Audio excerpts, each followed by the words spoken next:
আসসালামু আলাইকুম বন্ধুরা, সবাই কেমন আছেন? আশা করি পবিত্র ঈদুল ফিতর এবং বাংলা নতুন বছরের উৎসব আবহে সকলের সময় কাটছে।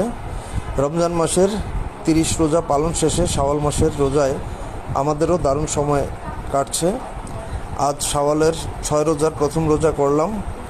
গত 30টি রোজার অধিকাংশ দিনই ইফতারে তেল মশলার ছোলা, তেলে ভাজা পেঁয়াজু, চপ, বেগুনি সহ হরেক রকম খাবার খেয়েছি, যা সত্যিকার অর্থেই স্বাস্থ্যের জন্য চরম ঝুঁকিপূর্ণ।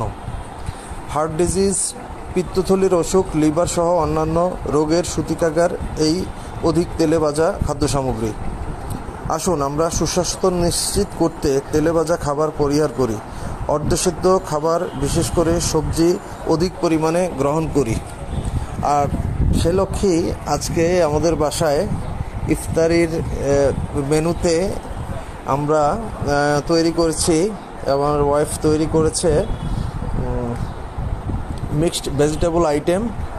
তার মধ্যে আপনারা দেখতে পাচ্ছেন এখানে সিম আছে, মূলো আছে, ফুলকপি, ঢেঁড়স, গাজর, ধনেপাতা, কাঁচামরিচ সহ মিক্সড। এগুলোর সাথে আমরা অ্যাড করেছি মায়োনিজ এবং টমেটো